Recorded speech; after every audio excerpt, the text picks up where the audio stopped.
नमस्कार। आज हम मिडिल ईस्ट के एक बहुत ही बड़े जियोपॉलिटिकल खेल को समझने की कोशिश करने वाले हैं। एक ऐसा खेल जहां देश सीधे सीधे नहीं लड़ रहे हैं, बल्कि एक बहुत ही शानदार रणनीति के जरिए एक दूसरे को मात दे रहे हैं। हम बात कर रहे हैं ईरान के उस कॉम्प्लेक्स गेम प्लान की, जिसने दुनिया भर के सुपर पावर्स को भी सोचने पर मजबूर कर दिया है।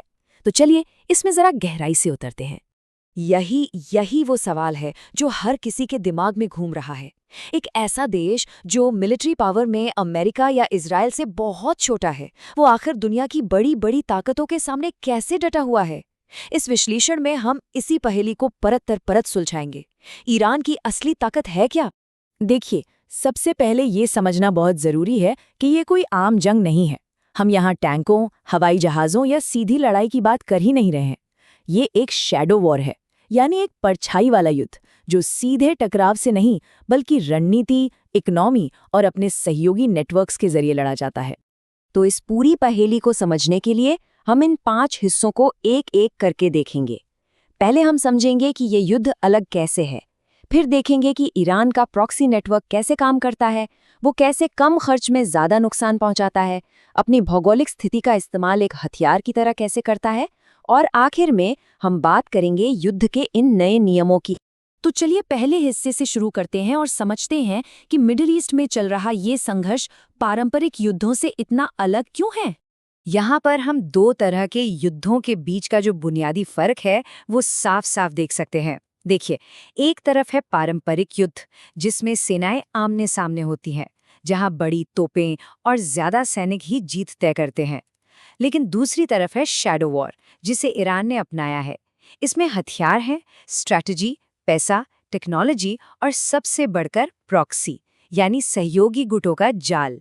ये सीधे टकराव से बचने और दुश्मन को इनडायरेक्टली उलझाने की एक कला है। और यही हम ईरान की रणनीति के पहले और शायद सबसे शक्तिशाली हिस्से पर आते हैं।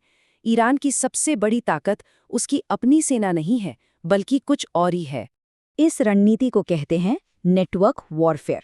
अब इसका मतलब क्या है? सीधा सा मतलब है कि आप खुद लड़ने के बजाय अलग अलग देशों में अपने सहयोगी गुटों के जरिए लड़ते हैं।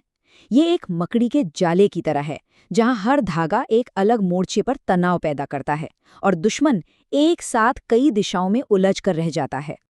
और ईरान ने ये नेटवर्क मिडिल ईस्ट के कई अहम देशों में फैलाया हुआ है। लेबनान से लेकर यमन तक और इराक से लेकर सीरिया तक उसके सहयोगी गुट एक्टिव हैं। ये कोई कागजी योजना नहीं है, बल्कि जमीन पर मौजूद एक हकीकत है जो उसे पूरे इलाके में एक रणनीतिक गहराई और हमला करने के कई विकल्प देती है। इस नेटवर्क का असली मकसद एक ढाल की तरह काम करना है। संदेश एकदम साफ है। अगर कोई ईरान पर हमला करने की सोचता है, तो उसे ये पता होना चाहिए कि लड़ाई सिर्फ ईरान की सरहदों के अंदर नहीं होगी।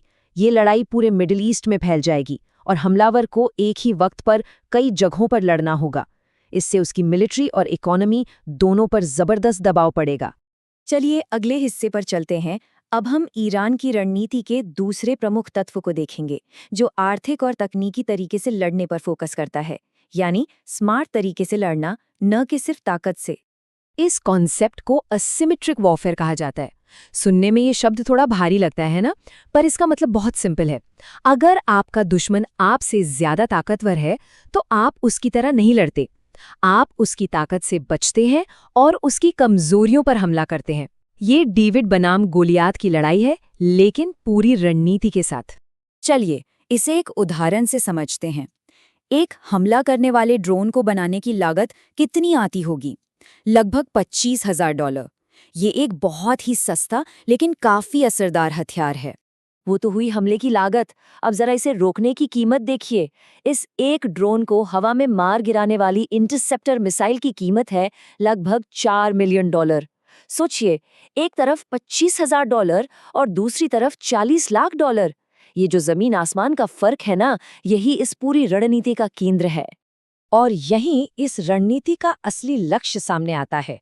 दुश्मन को आर्थिक रूप से थका देना, उन्हें ऐसे खतरों से निपटने के लिए मजबूर करना जहां उनका खर्च आपके खर्च से सैकड़ों गुना ज्यादा हो। ये एक आर्थिक युद्ध है जो युद्ध के मैदान से दूर दुश्मन के खजाने पर लड़ा जाता है। अब हम ईरान की शक्ति के तीसरे स्तंभ पर आते हैं, और ये दिखाता है कि कैसे एक स्थिर चीज यानी आपका भूगोल एक बहुत ही शक्तिशाली रणनीतिक हथियार बन सकता है। ईरान की लोकेशन ही उसकी सबसे बड़ी ताकतों में से एक है। वो दुनिया के सबसे जरूरी समुद्री रास्ते स्ट्रेट ऑफ हॉर्मुज के ठीक बगल में स्थित है। इस रास्ते को दुनिया के अर्थव्यवस्था की धमनी भी कहा जा सकता है। ये रास्ता कितना महत्वपूर्ण है, इसका अंदाजा इस बात से लगाइए कि दुनिया का लगभग 30% समुद्री तेल व्यापार इसी एक पतले से रास्ते से होकर गुजरता है। ये एक छोटी सी जगह है जिस पर पूरी दुनिया की एनर्जी सिक्योरिटी निर्भर करती है। यही भौगोलिक नियंत्रण ईरान को एक जबरदस्त ताकत देता है। उसे किसी पर मिसाइल दागने की जरूरत ही नहीं है, उसे सिर्फ इस रास्ते को बंद करने या इसमें रुकावट डालने की धमकी देनी है और पूरी दुनिया की अर्थव्यवस्था पर दबाव बन जाएगा। तेल की कीमतें आसमान छूने लगेंगी, जिससे हर बड़े देश पर सीधा असर पड़ेगा। तो अब हम अपने आखिरी हिस्से पर पहुंच गए हैं। हमने अब तक जो कुछ भी देखा है, चलिए उन सबको एक साथ जोड़कर ये समझते हैं कि ईरान ने युद्ध के नियमों को कैसे फिर से लिखा है और हमारे शुरुआती सवाल का जवाब क्या है। अगर हम ईरान की पूरी रणनीति का सार निकालें तो ये इन 5 स्तंभों पर टिकी है। पहला, ताकत से ज्यादा रणनीति पर भरोसा। दूसरा, एक मजबूत प्रॉक्सी नेटवर्क।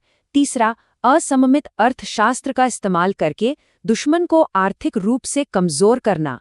चौथा, अपनी भौगोलिक स्थिति का फायदा उठाना। और पांचवा, और शायद सबसे महत्वपूर्ण, रणनीतिक धैर्य रखना, यानी जंग को जल्दी जीतने के बजाय उसे लंबा खींचकर दुश्मन को थका देना। और इसका असर सिर्फ मिडिल ईस्ट तक ही सीमित नहीं है। इस रणनीति की लहरें पूरी दुनिया तक पहुंचती हैं, खासकर भारत जैसे देशों पर। जब भी इस क्षेत्र में तनाव बढ़ता है, तेल की कीमतें बढ़ती हैं, व्यापार के रास्ते असुरक्षित हो जाते हैं और हमारी अर्थव्यवस्था पर सीधा दबाव पड़ता है। यही वजह है कि भारत के लिए न्यूट्रल रहना यानी तटस्थता बनाए रखना एक बहुत ही महत्वपूर्ण कूटनीतिक जरूरत बन जाती है। और अंत में ये पूरी कहानी हमें युद्ध की बदलती प्रकृति के बारे में एक महत्वपूर्ण सबक सिखाती है। आज की दुनिया में जीत सिर्फ हथियारों की संख्या से तय नहीं होती। जीत उसकी होती है जो रणनीति, टेक्नोलॉजी, अर्थव्यवस्था और धैर्य के खेल में माहिर हो। भविष्य के युद्धों में जीत उसी की होगी जिसके पास सबसे स्मार्ट रणनीति होगी।